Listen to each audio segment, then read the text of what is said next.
Hey guys, this is Kyle from Garden State Exotics showing you how to set up a baby Leachianus gecko. This is how we do it here at our facility, and we just wanted to show you guys a little insider, some tricks, some tips of how to deal with a baby Leachianus gecko after you first receive it. So a lot of people may be doing an impulse buy at an expo. They may be nervous, and we've noticed that there's not any, if really any, videos of how to set up a baby Leachianus gecko on YouTube. So we wanted to help you guys out, for those that did an impulse buy or just really are double thinking how to set up a baby, and we want to help you guys out. So how we do it here is we have a 6-quart tub. You want to keep it super simple. So we have a 6-quart tub, some paper towels, some Pangea gecko food, a water bowl, some cork bark, and obviously your baby gecko that you just picked up at the local expo. It was an impulse buy, or just received it in the mail and you're just double thinking how to set it up. So how we do it here at our facility is get some paper towels, plop them in, get a nice piece of cork round, put that in, and then you take your flats and you just lean them up on the side. So cork could be purchased off Amazon, your local pet store, pretty much anywhere where they sell supplies for reptiles. Even at an expo you can buy it in bulk. It's where you'd find cork. Cork is honestly the best stuff for them. Really like it. The whole thing with leechies is you want to keep the humidity high, but you don't want to keep them wet. If you keep them wet, they get this fungus on their chest, stomach, everywhere, pretty much on their feet pads. They'll get this fungus, which is not very good for them, and it just causes a boatload of problems. So yeah, cork is a real good decor that you could use, that like you could spray it and it doesn't hold in humidity. Like, it does hold humidity, but not keeps it soaking wet. So that's why we really like cork here. And then also paper towels help, just so you can monitor poop, make sure that they're eating, just the basics. How we usually do our animals, after a while, once we've noticed they're getting too big for this enclosure and we move them up, we put them in a mulch mixture of 30% jungle mix and 70% cypress mulch. And it's a great formula that we've been using here for a couple of years now. Keeps high humidity, helps with shedding, and it's just great. And also it helps if the animal steps in the food, actually, when they go to step on the mulch, because it's so coarse and so thick, the food's just going to come off their hands.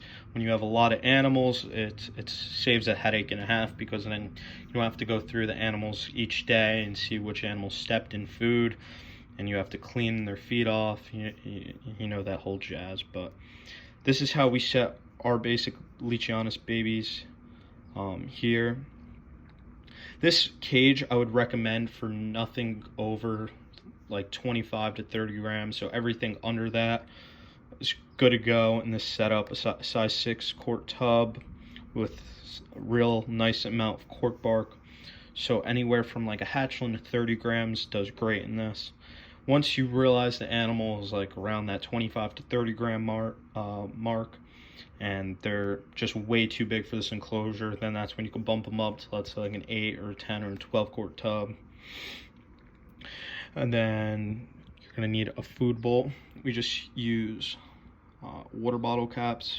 We toss just the whole thing out like every 2 days, and we give them a new one. And we use a Gatorade cap. I mean, obviously, you guys can purchase nice ones that won't move around as much. The only bad thing is with this is it's gonna sometimes they do move it around, so it will spill water in that. And going back to, you don't want to keep them wet. That's a downside with keeping water bottle Gatorade caps, so it will knock over. Your cage is going to get soaking wet, and then they could possibly get that fungus. So just be wary of that. We use Gatorade caps because I personally just don't like stagnant water, so we'll use it for a couple times, and then what we do is we literally just pull them all out, throw them in the dishwasher, or if I feel that they're just too gross looking, I'll pull them out and just toss them straight out and give them a new one that we already treated throughout the dishwasher. We cleaned them out and they're good to go. So after you get the food bowl in, your water bowl in, your paper towels laid out, your cork, you're going to obviously take the baby gecko that you just got today, wherever, if it was in the mail or you just impulse buyed it at the reptile show, whatever. You're going to take your baby gecko. This animal is a high color possible het melanistic from our Guapo by Nepsinus pairing. Real nice animal. You're going to take your animal, you're just going to put it in here, and that's it. You're good to go. I recommend once you get your brand new baby gecko, you don't want to touch it for, let's say, about 2 weeks. You want to do as minimal handling as possible. Obviously, if you got to clean the enclosure, clean it. But the whole reason is with just that handling, they're just still trying to get used to their new setup. So you want to really minimize that handling. Just it won't stress them out as much if you don't handle them. So try to just forget about them.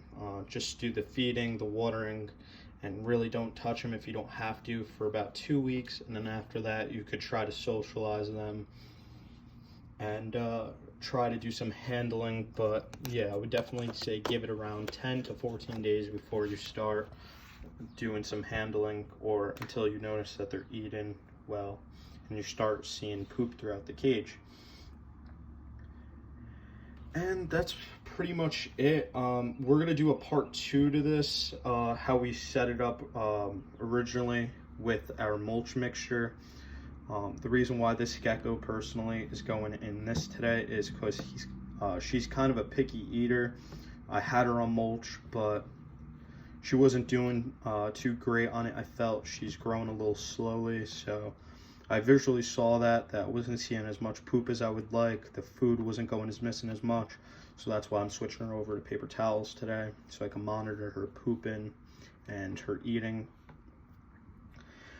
Just on paper towels, they do a lot better, but yet again, it's a trade-off. The paper towels do keep them a little drier, which I don't like. And I do the mulch on all of my geckos unless I notice that they're kind of picky eaters.